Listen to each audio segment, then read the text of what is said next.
We get to the party and there's a moment where I have by the pool where I meet the owner and obviously I ask, hey, what do you do? Well, nice house, Well, long and behold, guess what he was doing?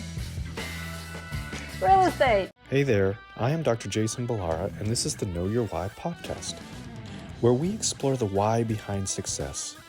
Every week, I meet with real estate investors, veterinary entrepreneurs, mindset coaches, authors, and fitness professionals to uncover their why and how it drives them on the winding road to success. What is your why? Hi, everyone. I'm Jason Balara, and this is the Know Your Why podcast. Today, I'm here with Larisa Olteanu.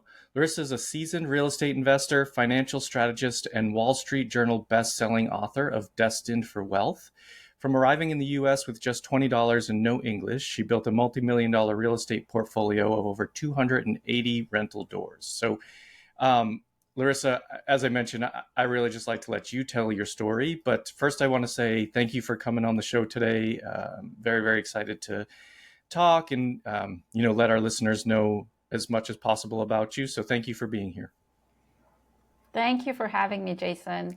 I'm very happy to be able to share the insights that I have gone through in my life, either good or bad. Hopefully you get to resonate with some of them and add value to you and help you with them.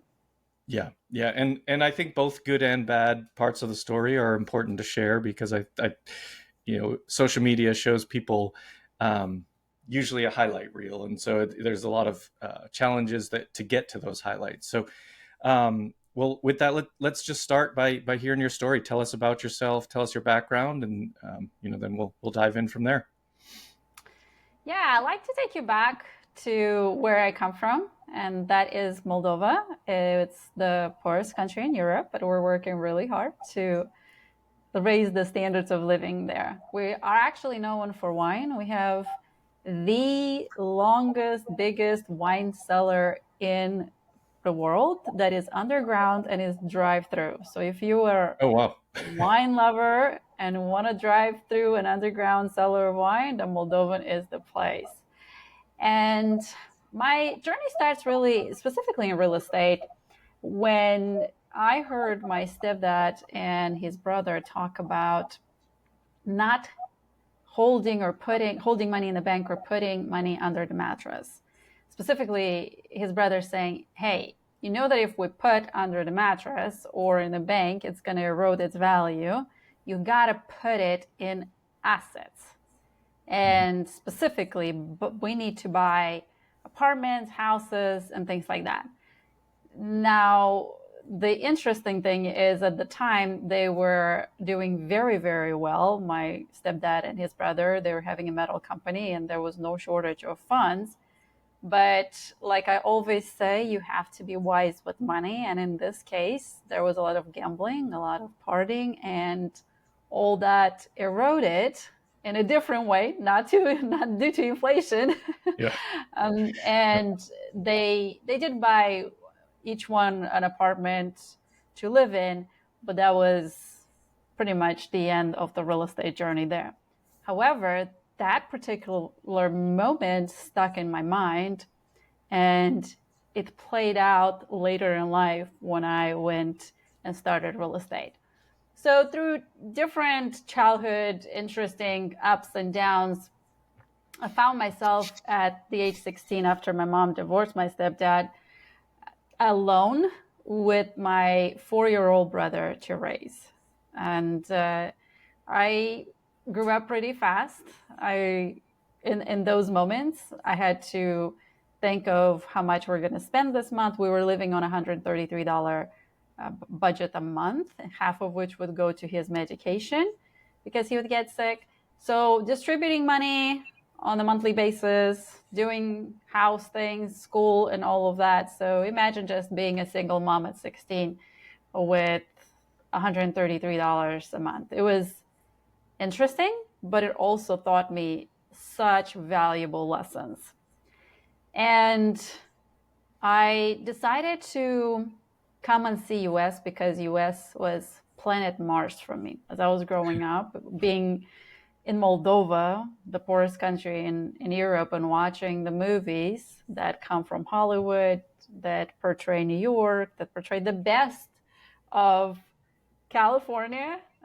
By the way, I was a bit disappointed going to LA. I thought, specifically Hollywood, Oh I yeah. thought it was really Rodeo Drive everywhere. But when I Yeah. landed in Hollywood, I was like, ooh.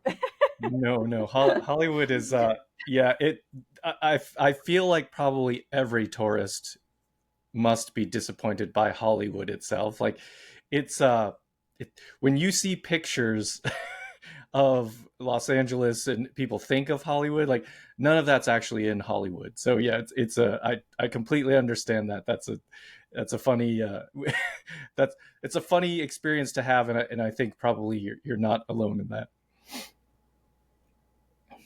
Yeah, I imagine they get like a couple of trucks with cleaning crew to clean about a 20 feet square Yeah. before all the cameras roll in and the Yeah. place looks squeaky clean. Yeah. And then that's Yeah. it. Well, so with that, I came to US to experience it. So I borrowed money, and the contract that I came on was work and travel.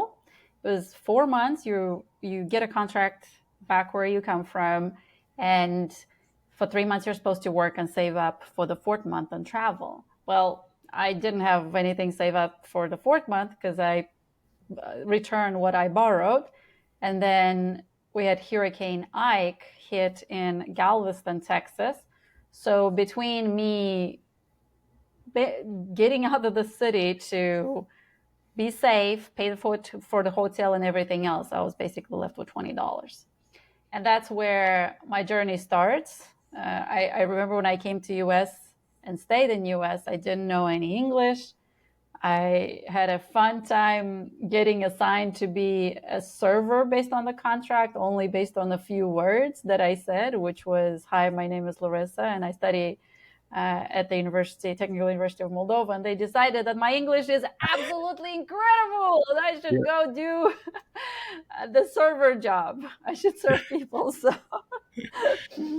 it was a fun experience. I didn't even understand what she said when the manager says, "You're going to be a server." I'm like, "What did she say?"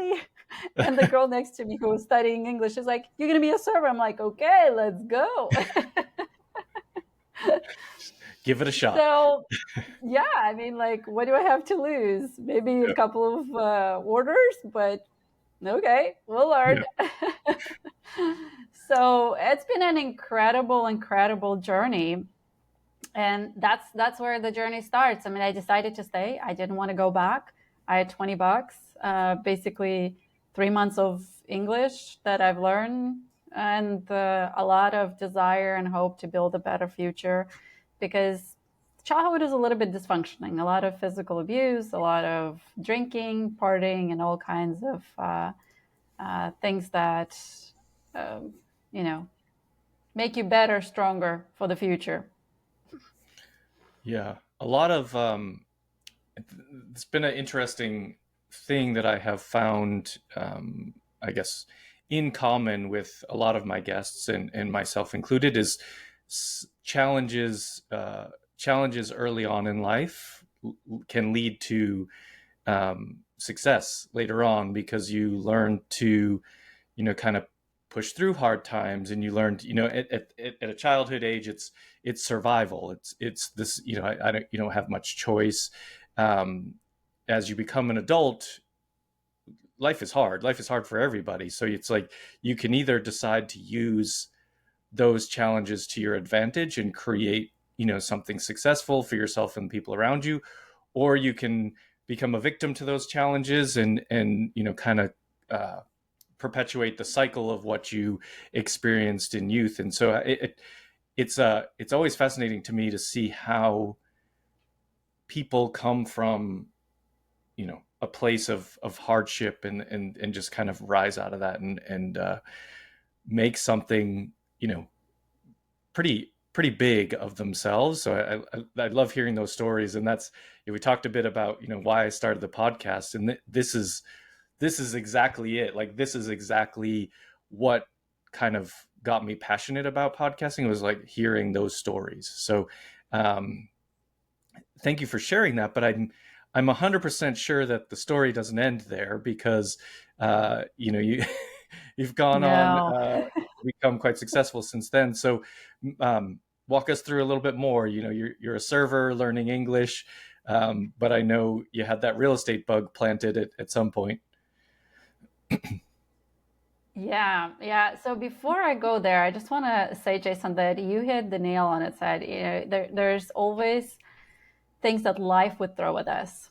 And specifically, when you come from a somewhat dysfunctional background, we as humans have two choices, right? It's either, like you said, we take those challenges and turn them into our message, into our assets, or we choose to be the victim and follow the path that we've seen. So I always give the example, you can be a child raised by a father or by a mother that is alcoholic, and either you never touch alcohol again or be extremely cautious with it and say, that's what I'm never going to do, or you take the bottle and you become friends with it. So, it comes down to our choice, because yes, we might not have control of where we come from, but we do have control of where we're heading. Yeah, absolutely. Yeah, completely agree. I think that's it's almost like in a way I feel like it's like a form of rebellion, in that if you grow up in difficult circumstances, you see you know you see whatever it is, abuse, addiction, whatever that thing is, poverty, and you're like, I'm just not going to be there. That's it. I'm just not going to be there. That's my form of rebellion. I'm going to sort of break out of that cycle. So I think it's certainly different ways to rebel, but that is one that I think I 100% agree. You either sort of fall into that pattern and stay the same as what you experienced, or you recognize, I don't want that for the rest of my life. I don't want that for my family, like that. And I think that there's just a way.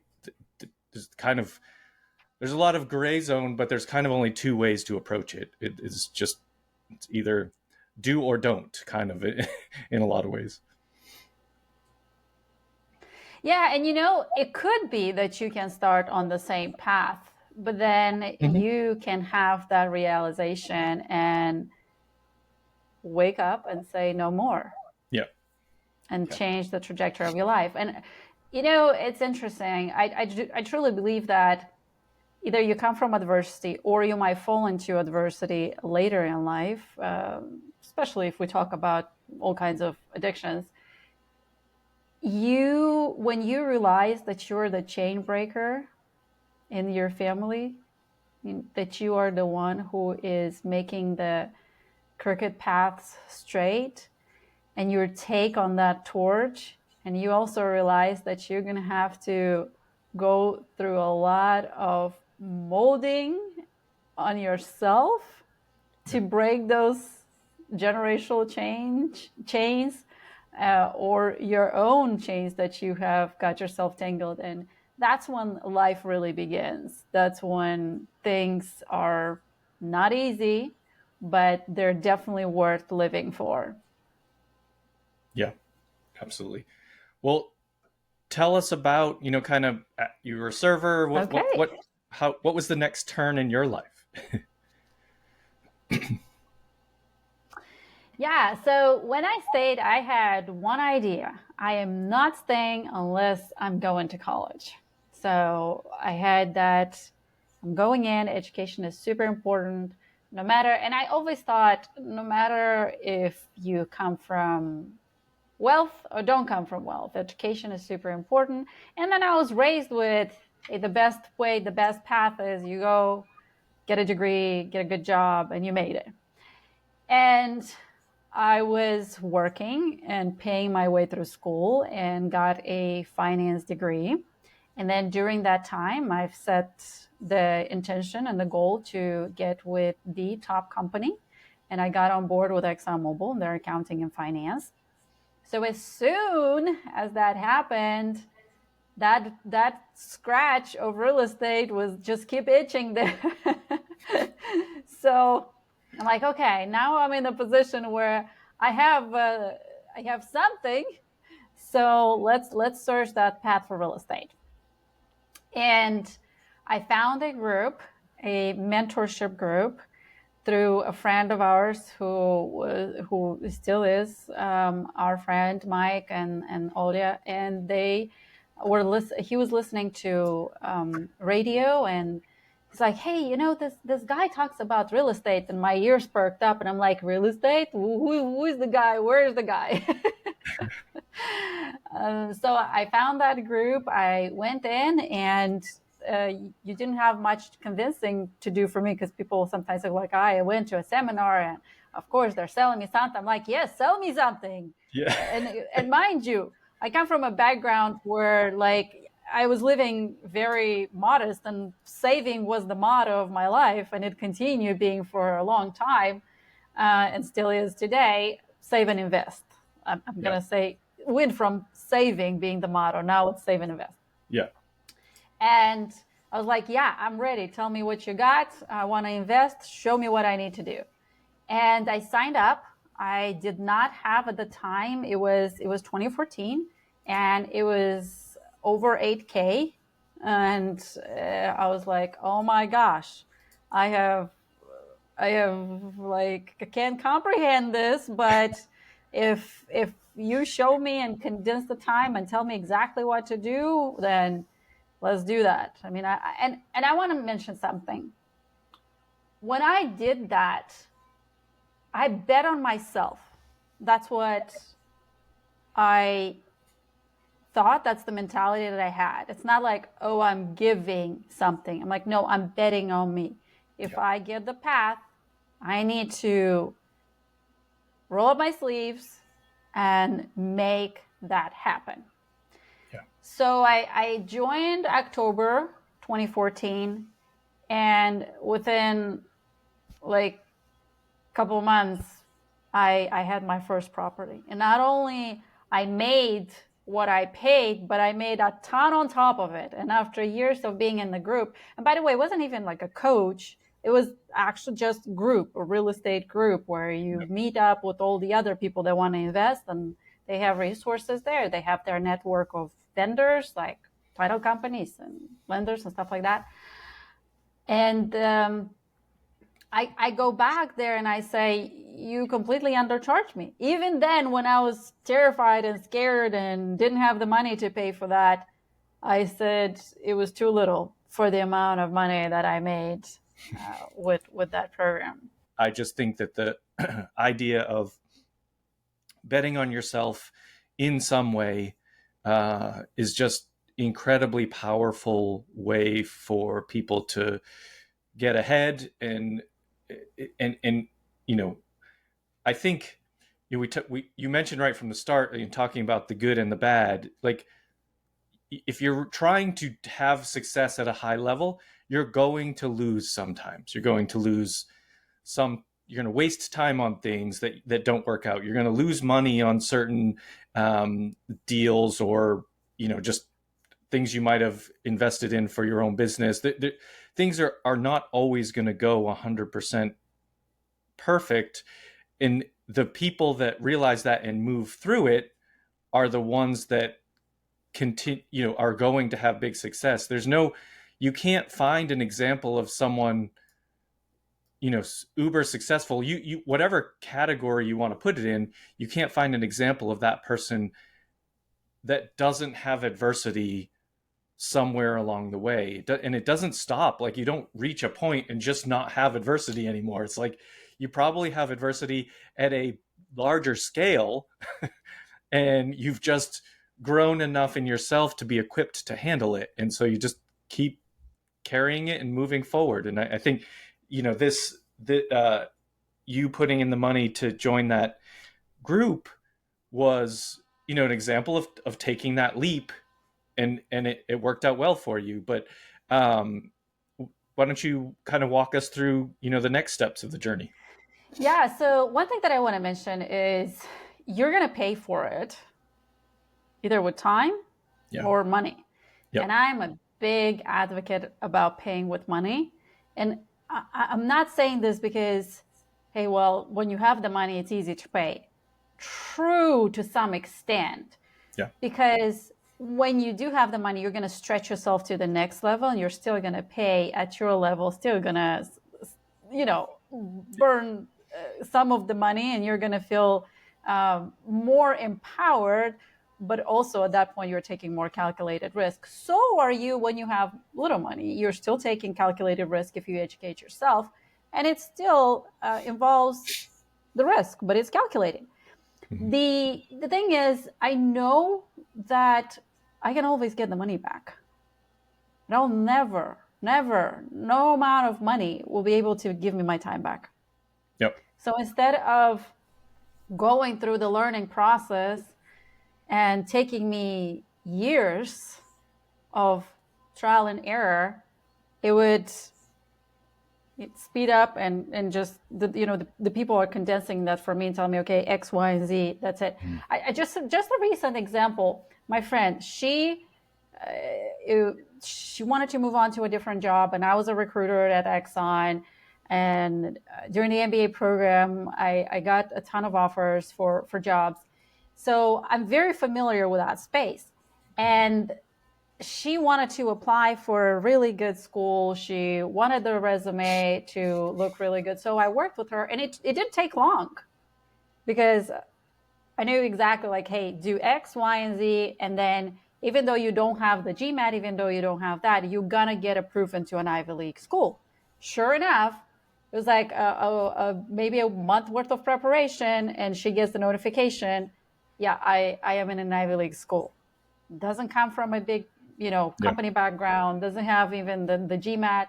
So it doesn't apply only just to real estate. It's anything. If you want to go fast and far, get someone who has been there, done that, and tells you what not to do and what exactly to do.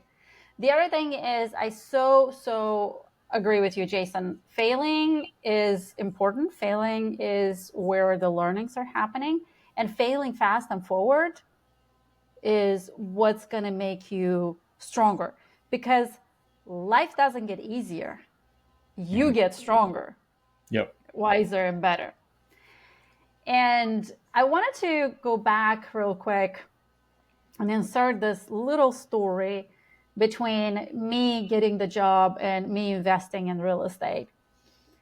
I was going to a party and I didn't know where the person lived, but we're driving through the neighborhood and I am looking around, never seeing houses like this in my life. And I am wondering, what do these people do for a living? What kind of job do they have to be able to live in a house with like 12 bedrooms? And I was kind of thinking like, why do you even need 12 bedrooms? Because you can bike through those bedrooms. But what do you do to afford this? Yeah. So I get to the party and I will ask you questions because I love learning about people and I love learning what they do. And I like, you can find wisdom in every single person. And we get to the party and there's a moment where I have by the pool where I meet the owner and obviously I ask, hey, what do you do? Well, nice house, Well, long and behold, guess what he was doing? Real estate. Real estate, yeah. It's almost always real estate in some capacity. And he started really young. He started flipping. He started with not an empire and flipped and rented and slowly built up a multi-million-dollar portfolio.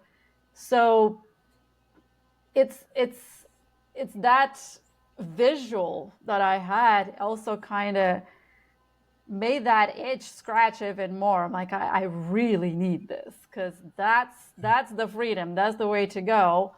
Yeah. And one other thing that I've noticed is they were very present in their kids' life, and all of the trips were happening that needed to happen. Not to say that you do not work whenever you do real estate. I do not want to give the illusion that, you have these things, especially in the beginning, and you're like, okay, I bought my first house, so let's go and Yeah. blow 100K in Maldives or something. Yeah.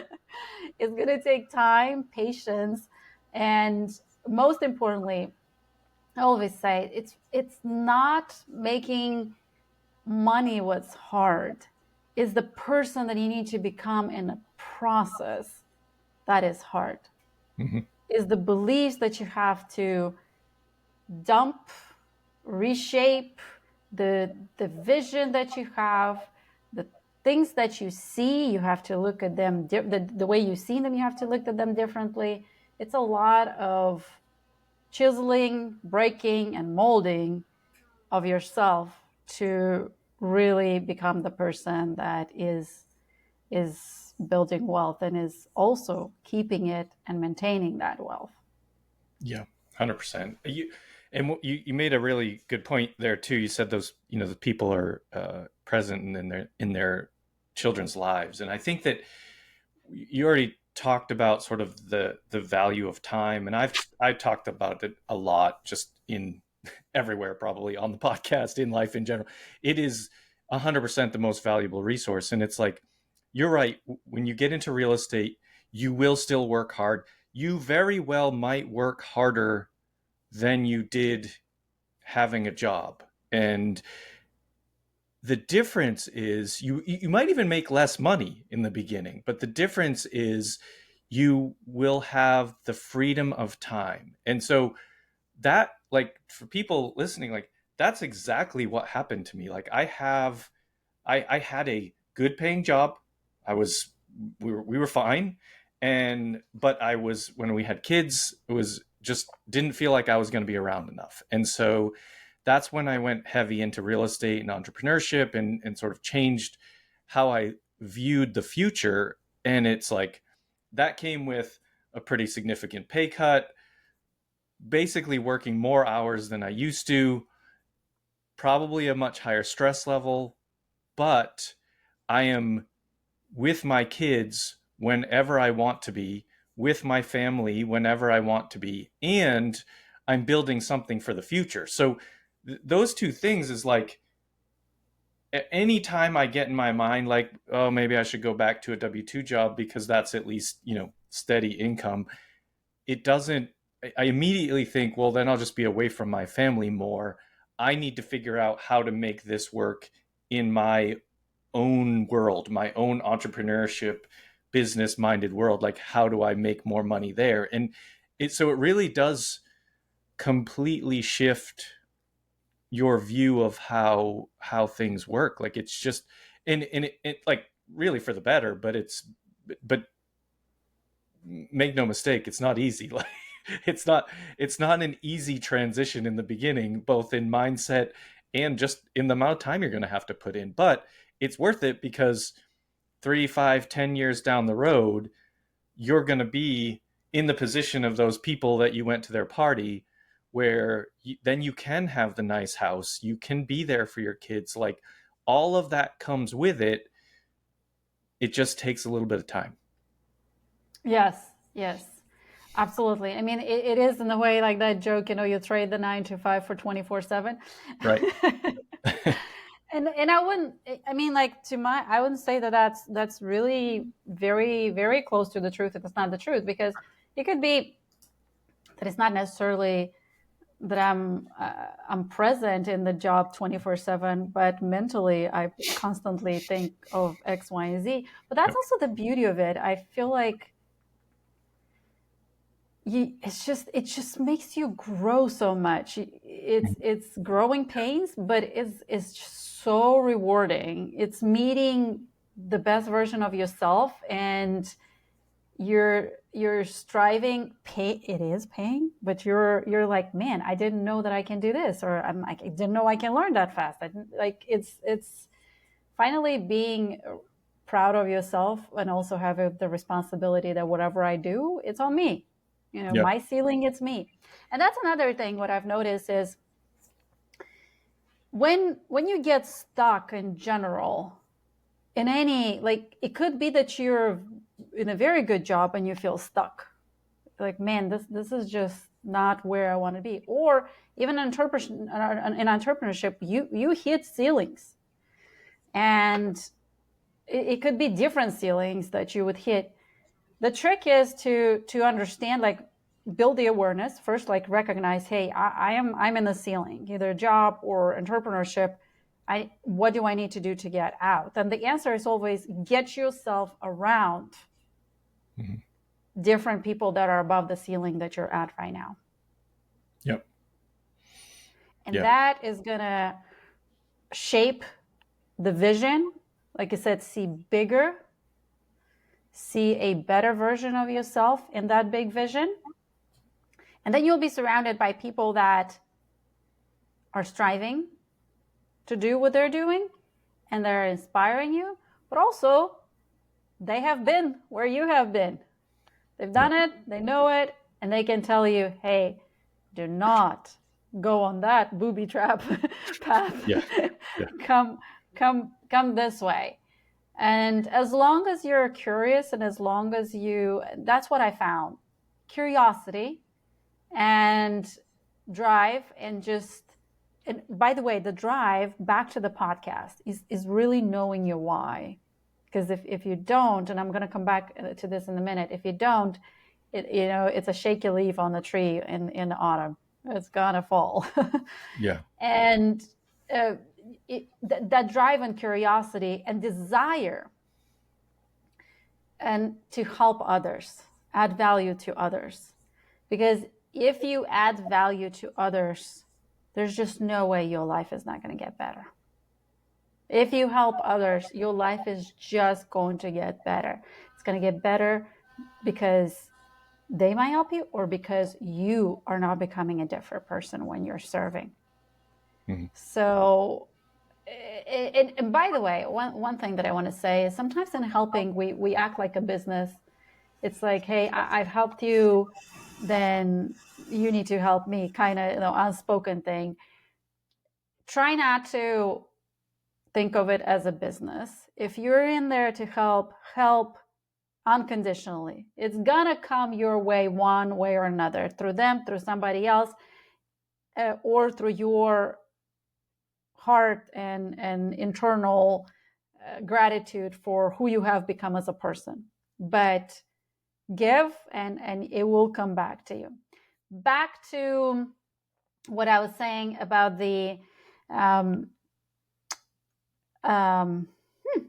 I lost that train of thought. That's okay. It happens. Happens. That's okay. It wasn't meant to be said right now. We can circle back to it, but actually, you did. You created the transition for me perfectly, because I do like to make sure I ask every guest, some questions, and the first one is always, "What is your why?" So, you mentioned, that I love that analogy. The leaf falling off a tree. Without that strong why, all of those hard pieces that we just talked about are probably going to, they're going to be enough to make you want to quit. With a strong why, it doesn't matter. You will break through those ceilings. You will become the person that you meant to be. You'll get around people that are, kind of on the other side of that ceiling, and you'll keep realizing that there are new heights that you can reach. And I hope that people, if anyone who's listened to this podcast more than twice probably knows, I don't mean that just in money. Like, that's not just get to a higher, 100,000. Well, the next ceiling is 200,000 or whatever. I don't mean that at all, because again, like the ceiling is on what you can see for your life. Like my current ceiling is being able to take the summer off with my kids. That's what I want. Like I had a guest sort of mention that they had just achieved that. And I don't think I knew in my head that like I wanted that so much, but they said it and I was like, oh yeah, that's exactly where my next, like, it's not a revenue number. It's not like a, NOI number. It's not units owned. I want summers. I want the ability to be off with my kids in the summer. And and I say off, I can do real estate from anywhere. I just mean I have no requirements of myself to be anywhere other than doing what I want with my kids. Like that is, for those 2 months in the summer, like I want that freedom. And that's so that hearing someone say that on my podcast and getting around people that are, above that next level, it happens in so many different forms. But it's like hearing someone say that on the podcast, like I haven't stopped thinking about it. I mean, we recorded that one a few months ago. Like I haven't stopped thinking about that's the next level. I'm like, not sure I can get there by this summer, but I for sure summer 2026, like that is my goal. And if I can get there this summer, great. But like, I think your point about having that like driver and otherwise it will be too much, like is such a key point. So I'm sorry, but please please I'll what is your why, Larissa? What's kind of keeping your leaves on the tree? Yeah, so I actually like to say about the why is think of it as a solid mountain that is standing against the ocean. And just picture the waves, the unsettling ocean coming in, just hitting that mountain, hitting that mountain, hitting that mountain. It's a storm. There's calm, there's a storm. Your why is that mountain. No matter what kind of wave life brings, you're going to stand.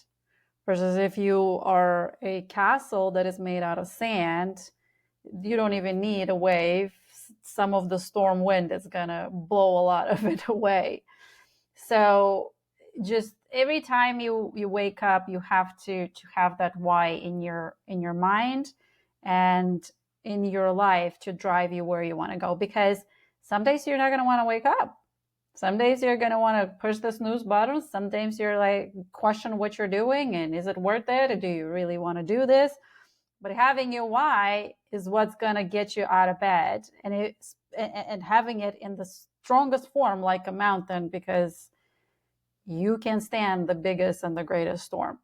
My why is very similar to what you, Jason, mentioned about being with kids, being present. Now, growing up I was raised by my grandma earlier in childhood, then I would move between my parents and grandma, then I was without a mom since 16. So it was that always that I want to be there for my kids. I want to love them. I want to be present. I want to give the time. I'm blessed with the time to spend with them. And again, nothing is more valuable in this life than your time. So anything you can do to buy back your time is a way to go. And I'm so glad that you mentioned the ceiling not being just the monetary aspect of it. And that's why Unshakable Wealth was created, where it's rooted in faith, in family, finances. I would say fitness is third because of your health, and then finances. It's what are we doing this for? A number is a number. Yes, it's great to strive for that X number. But why are we doing this? We're not doing just for the green papers. We're not doing just for a number in a bank account. We're doing for the things that we want to enjoy in life, the things that we want to remember in life. And having that goal, like in your case, the summer off, and then going a little bit further. What about Thanksgiving break off? What about the Christmas, like not touching it? I mean, kids go on a break 3-4 weeks, however many during winter time, right, for Christmas. Yeah. So stretching it there. And then I love the fact that in the summer, traveling and having that experience together of different cultures and learning the geography by foot rather by flipping pages. Yeah. So it's that why that would always stand strong against no matter what life really brings at us. Yeah. Uh, that's a beautiful visual of describing what your why really, how that, if you could paint a picture of it, kind of how it looks. I'm like, I'm going to need to change the logo of this podcast to a big, a big mountain on a shore. I mean, such a true analogy. I just love it. But I think the idea is to, I, I think sometimes identifying your why is hard. I think some people, we don't necessarily know.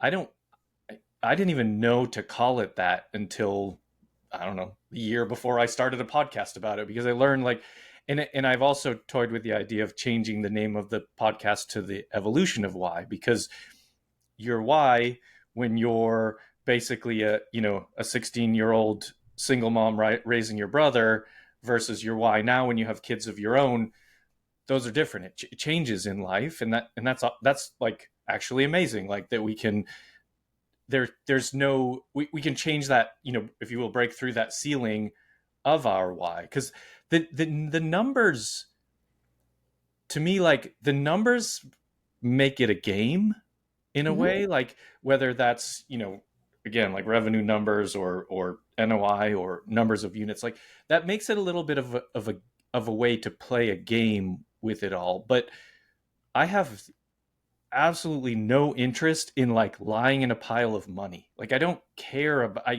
I care about what that can create. I care about the tool that it can be to create these other experiences. I, like frankly, I would love to make a lot of money so that I could just give it away. I don't care about, Mm-hmm. you know, but to think that money doesn't matter, and that is silly, because for exactly that, right? Like if you don't want it, making more money allows you to help more people. So it there's we have to, I think people have to get away from uh you know vilifying people with money, or vilifying, because most of those people are like you.